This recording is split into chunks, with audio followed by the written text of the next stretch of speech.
Saginaw Valley State gets a must-needed victory against Northern Michigan, 47-25. And Saginaw Valley State finally got the start that they needed. They wanted to get out to a quick start, and that's exactly what they did in this game. And truly, when they were headed into halftime up 33-3, this is the exact response this Saginaw Valley State team needed. Because last week, they got down early, they had to fight back, fell just short, and that just has been kind of the recipe this year. They've fallen behind, had to kind of fight back, and unfortunately they haven't been able to do that.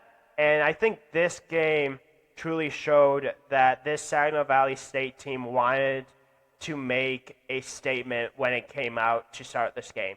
And it truly did that to start out the game. Braden Hill had a 31-yard touchdown catch from Mason McKenzie. 2 minutes, 24 seconds just overall was the drive. Saginaw Valley wanted to make a statement. And when you want to make a statement, you want to get this offense going, you want to put up points, that's exactly how you need to do it. Now, unfortunately for Saginaw Valley, they weren't able to put up any more points until the second quarter. But when the second quarter came, the offense just came completely alive. You had a Tegan Lendrick field goal. You had Michael Jamerson III with 2 touchdowns in the second quarter. And then you had a touchdown run from Mason McKenzie and another late field goal from Tegan Lendrick to go up to 33-3. This was a must-needed first half. Now, if you look at the second half, Northern Michigan were able to put up a few more points, but truly never was that close, truly was never that competitive, and it truly starts offensively for the Saginaw Valley State team through the air with Mason McKenzie. Mason McKenzie had a bounce-back game.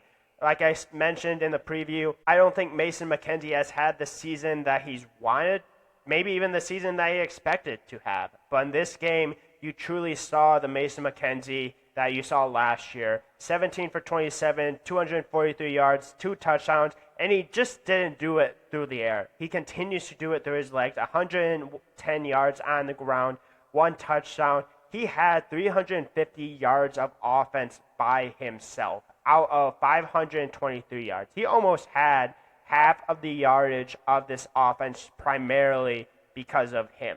Now, obviously, that means getting other guys involved, especially through the air. And Terrence Brown Jr. just continues to stay involved in the passing game. Like I mentioned before, he's a running back, but he's a guy that this team likes to get the ball to through the air. He's not going to be a guy that's going to have a ton of carries. That's Michael Jamerson III. Terrence Brown Jr. is the guy that gets it done through the air. 8 receptions, 155 yards, 19.4 average per catch. He's a guy that can make a ton of plays. He's a guy that is extremely impactful when you get him the ball. He was able to score 2 touchdowns in this game. Braden Hill did score the first touchdown, only had 2 receptions, 35 yards.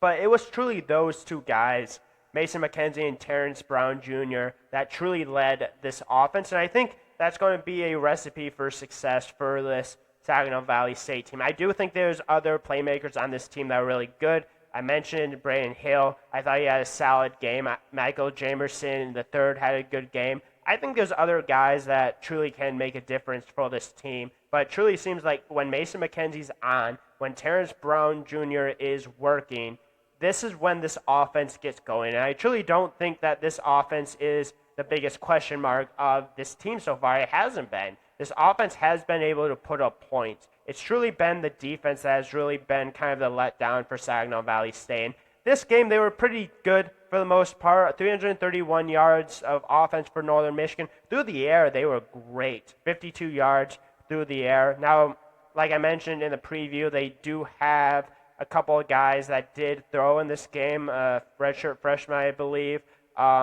Their starting quarterback, Trevor Thurikoff, sorry if I completely botched your name, 1 touchdown, 1 interception. You love seeing Saginaw Valley State force interceptions, force turnovers. They forced 2 interceptions in this game. You do have to give credit. I do want to talk a little bit about Noah Dubert. He's by far the best runner for Northern Michigan. He's been great this year for this team. He's a guy that gets tough yards, 15 attempts, 107 yards, 7.1 yards per carry. I'd love to see Northern Michigan get him involved a little bit more. I know that, again, 15 attempts you have.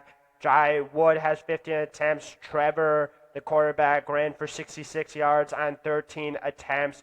I think Noah's been a guy that has made an impact, and I truly think he was making an impact in this game. I truly think he's going to have to continue to be involved for this Northern Michigan offense. Wide receiver-wise, there wasn't really a ton that really happened. Obviously, when you only throw for 52 yards, like this Northern Michigan team going into this game, I mentioned that they were going to be very run-heavy, and that's exactly what they were. I mentioned 15, 15, 13. You have almost 50 carries on the day for this Northern Michigan team, and this is a team that was down by quite a bit. Usually when teams are down by quite a bit, they throw the ball quite often. They only had 19 attempts in this game. That's truly what this Northern Michigan offense is going to be. It's going to try to have time of possession. They even held the time of possession at 32 minutes, like almost had 5 more minutes of time than what Saginaw Valley had.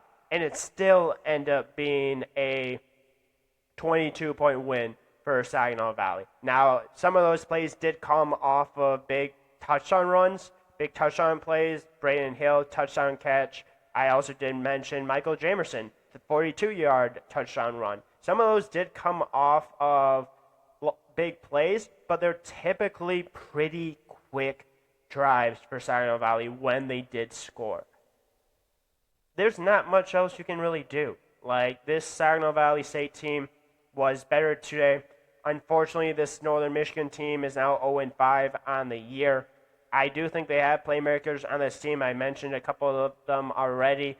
Unfortunately, they weren't able to get it done today. But if you're a Saginaw Valley fan, if you're a Saginaw Valley player, you have to be feeling good to kind of get back in the win column because it's a GLIAC. You're going to face tough opponents every single year, every single game. You're going to have to get things right. And sometimes all that truly matters is getting a win. It doesn't matter how you get it. It doesn't matter against who you get it. You're now going to play Roosevelt. Ferris State completely dominated Roosevelt. If Saginaw Valley can get a little bit going, they're 1-0 in conference play right now.